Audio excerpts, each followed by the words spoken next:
Hello and welcome to In the Spotlight here on the Omega Republic, where we discuss what's going on in the world of the furry fandom. I am your host, the cute and lovable DJ of the furry fandom that's dipped in awesome sauce.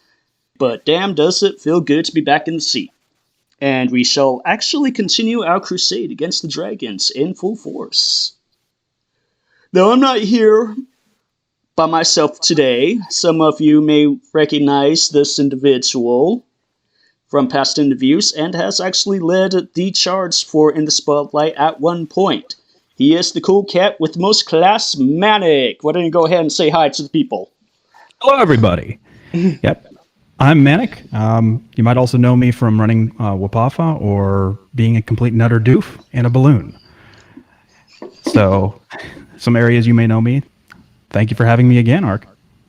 Yeah, anytime. I mean, what kind of individual would not invite some sort of lemon drop cat? Exactly, right?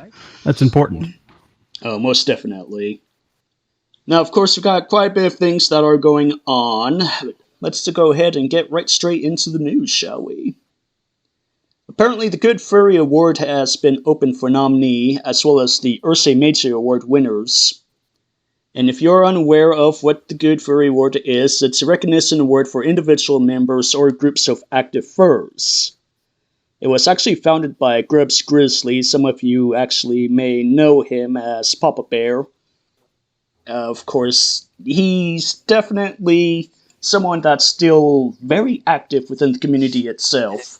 Now, the only requirement to nominate someone is they actually have to be an active fur that does good things in the community. They also not have won the award before, but anything else is fair game. Closing for nomination is actually the last day of May, and winner announcement will be on June. I'll go ahead and add Ask Papa Bear's website, which will be in the description, if you'd like to nominate someone for the award. You can nominate anybody who's doing any sort of work that you appreciate.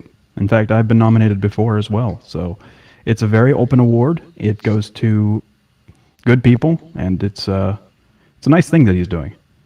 Definitely, especially considering he's doing all of this out of his own pocket. Exactly. Now, as for the Ursa Major Award, it's that thing is a different beast than the Good Furry Award, and I will not go into it because that in itself will probably take at least about half of our time here on the explanation of it. Definitely. But we will go ahead and put their site down so you can see the requirements as well, the nomination there as well. A lot of nominations based here. I'm looking at it right now. Yeah, that's actually part of the reason why I am not going down into that rabbit hole. Yeah. Now, one of the interesting things is Fuzznet in particular. Now, we've actually been trying to go ahead and get some kind of platform for furry musicians here on the Omega Republic. It's been an idea for quite some time, but as what I've actually always said, if you have thought of something, chances are someone else has already thought of it, and possibly working on it. For me, the individual would be Finn, the founder of Fuzznet, which looks like the project couldn't have been in a more capable hands, really. But though the alignment of the cosmos, we can actually take a perspective of a furry artist who actually got involved with Fuzznet. Yes, I actually was brought in fairly recently. Now, while I am not a full-fledged musician, that I don't put together my music, I am a singer, and I was brought in to be a singer for different participants in the collective. And the beauty of the collective is that it's not a label. It's not anything that's basically there to impinge on your ability to release wherever you want to release. It's there as a platform to expand your reach. And it's nice because Finn has been very, very receptive and very, very good at offering feedback at the right moments. For example, there's one song that's going to be coming out, hopefully, on Fuzznet that I finished up with a friend of mine. And one of the things he recommended is do a couple small things to it to create the best audio experience. And it was a very matter of fact, here, you might want to do this before we release it on this. It was very good, and I appreciated his insight, and so did my friend. So it was nice to work with him, and it continues to be nice to work with him. Yeah, he's actually an individual that recently got into the furry community himself, as a matter of fact. And it's just real amazing of how quick and adapted he was within that time frame. Was he? Last time I checked, what was it? 24, I do believe, is what his age was. But he's only been around over here into the furry community since single-digit years, less than.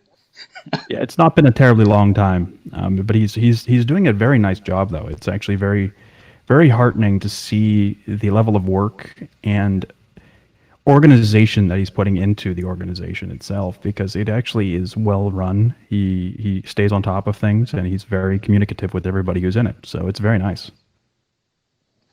That's what we call Ed and seeing real established leadership.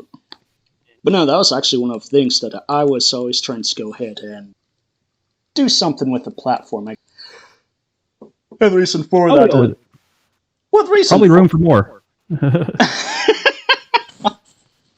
Perhaps.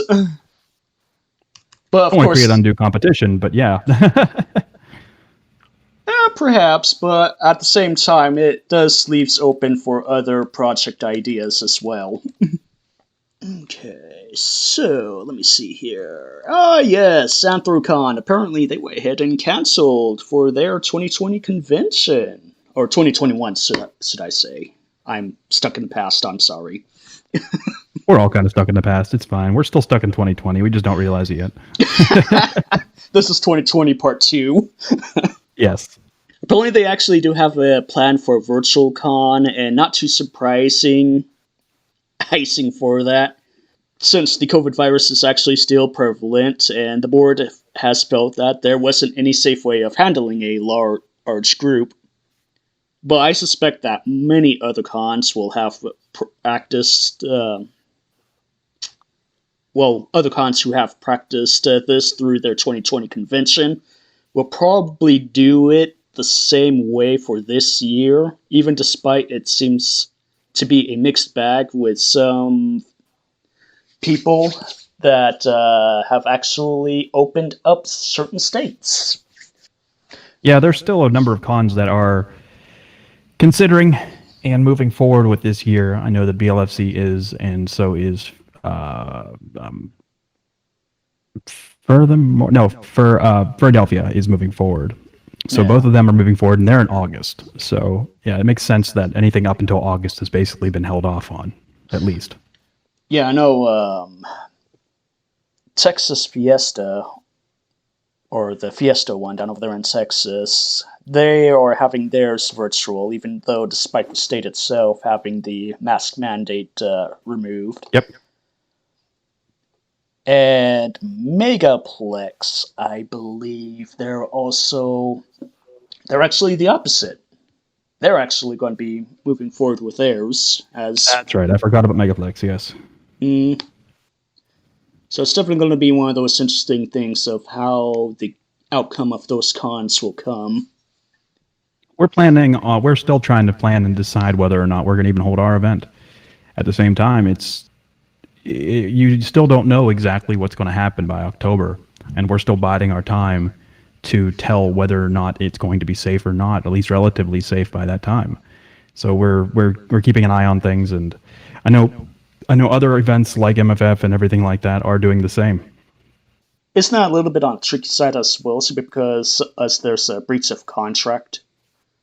Yeah, it depends on your contract. It depends on your association with your different venues. The beauty of our situation is that if we end up backing out, the only thing we'll basically be losing is less than $1,000. So it's a nice thing for us. We don't have rock hard contracts, and our hotels are willing to work with us exceptionally well. So it's been nice that things have worked out the way they have. Now, can't be sure as we get closer to the date. If we cancel for the hotel, they might charge us with fees. We don't know. So it's a matter of we're still trying to decide whether or not things are going to work out for us or not. And I know that MFF is running into many difficulties with that, with how many hotels they work with and with the venue they work with. Hmm. Well, I can't say that I've actually personally been down over there with the virtual cons themselves, but how is it similar and different with the virtual I, cons and physical one? to be fair, I've only been to one or two, and I've only been there for a short bit of time. It's not the same. Now, it is nice because you can hang out with the same people that you would want to hang out with at a normal con. It's nice in that respect. But there is definitely a presence missing. And one of the problems you have, and this is, I don't know if this is a factor in Neos or any of the other platforms, but in VR chat, one of the problems is audio depth. So when you're talking to somebody, they try to figure out different audio tricks to make you feel like you're in a certain part of the room, but it doesn't work very well. And you'll sometimes overhear people that are 40 feet away from you. And it kind of removes you from the immersion at times, for me anyways. But it is nice. It's a nice factor. It's nice to use as an interim, but it's not the same. I wouldn't say it's the same. Yeah, I've been hearing a whole bunch of stories with that one, especially with individuals. They just overall seem to have not liked it, really. It's not there yet. If there's, I think a great deal of the con experience is a tactile one, and that doesn't mean anything in particular. Just it's a tactile one, hugging and just touching things and being in a new place. And it's hard to separate yourself from your current abode, even when you're in VR chat, because you still know that you're there. There's a definite disconnect. And until we get to that fully immersive factor, I don't think that we're ever going to see this take off as a meaningful replacement for it. Yeah, well, we'll have to go ahead and wait until technology has more advancement. Until in the meantime, I mean, VR chat has been pretty good, I guess you could say, with the furry community. Yeah, it's been phenomenal. I mean, it's a great tool. It's a great asset. That it is, and speaking of which, as a matter of fact, John Scott actually interviewed a few furries on the VR chat itself. And of course, if you're Jonas, not... Oh, go ahead. no, just going to say Jonas Scott is? Well, not for himself, but he is very involved with VR chat. Apparently he does a whole bunch of Twitch stuff as well. He is the voice actor for who again? Most recently, some folks may know him from Legoshi and the Netflix show Beastars. Okay. Yeah, so it's a fairly recent thing. But apparently, Beastars wasn't really my type of thing. I felt like it was a little bit of on the too dark side, really. And of course, if I wanted something dark, I would just go outside. Fair. We've been in winter all this time, so yeah. Excuse me. Can't have my coffee break. But yes, it was a wholesome interview that he actually did, and it comes directly from the word of mouth by individuals who are actually part of the furry community. And they go ahead and tell why they chose the furry life and what it's like. But from my understanding, this guy is like a genuine geek actor. I've seen some of his stuff, and he just has like a whole bunch of like stuff. He's part of the Alliance down over there in WoW as well. So he's very involved with things that are geek culture. Associated with the fandom in a lot of ways. Oh, well, naturally. I mean, Beastar itself was... If you haven't seen... If Zootopia didn't bring you in, Beastars probably will with the furry fandom. Yeah. Oh, to a lot of people, absolutely. Dang it. I needed a coffee break or something. I get that. I get that entirely. I feel that way all day on a Friday. It's just the way it is. Yeah. But yes, that's pretty much sums up with all the things that's been going on down over here at the news section with the furry fandom. Usually I'll go ahead and transfer over to Copper, but Copper's not here today, and let him take over onto the Brony fandom. And I'm not the type to get into the Brony fandom, so sorry guys. I don't know anything about the Brony fandom, so I'm not much help in that either, unfortunately. No, he's actually pulled a few guys in. I know there's Cosmic as well as what is her name is. See, I can't even remember the artist herself that we have. Mountain Soul. There you go. Oh yes, yes. There are small bits and pieces here I know, but I don't know much about it other than what I hear from certain friends who happen to be in it. So that's where I stand. Last time I heard, there's supposed to be an anticipation of a Generation 5, I think. Oh, nice. Well, good on them. That's definitely a valuable franchise still. So. Definitely. I mean, some folks thought it would just die afterwards once the show ends, but it's mellowed out, but it's still going strong. Yeah, it definitely is. Of course, ironically, that's actually part of the reason I was thinking of getting with the furry musicians. It's simply because the Brony musicians themselves, they were just hot and wild during the time. Yeah, they seem to be pretty prolific, which was nice. As a matter of fact, some of them actually went on to get contracts. Very nice. Alright, so with that being said, let's see what we got going on here. See, kids, this is the reason why you should be more prepared. Some days it's all you can do. Well, I've been out of the loop for quite a while. I used to be quite on top of everything, but I need to get back into the swing of things. I get that entirely. Okay, so we're going to be having a Memorial Day special on May 15th at 1 p.m. And Copper will be hosting that one. We got an individual, her name is Siriana. She will be our guest of honor for that day. Fantastic. Yeah, she has a great energy. No, I'm glad to hear it. Definitely. As a matter of fact, I would be actually curious to have you two work together at time.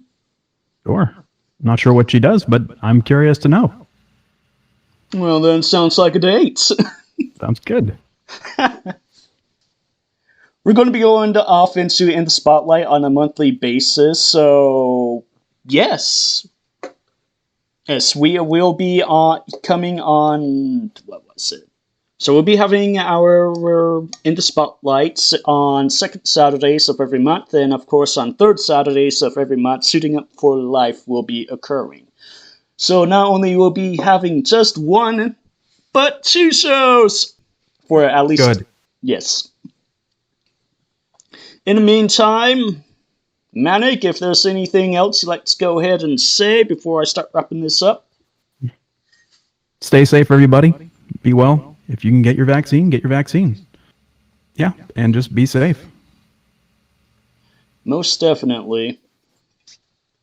In the meantime, we'll go ahead and see you next week.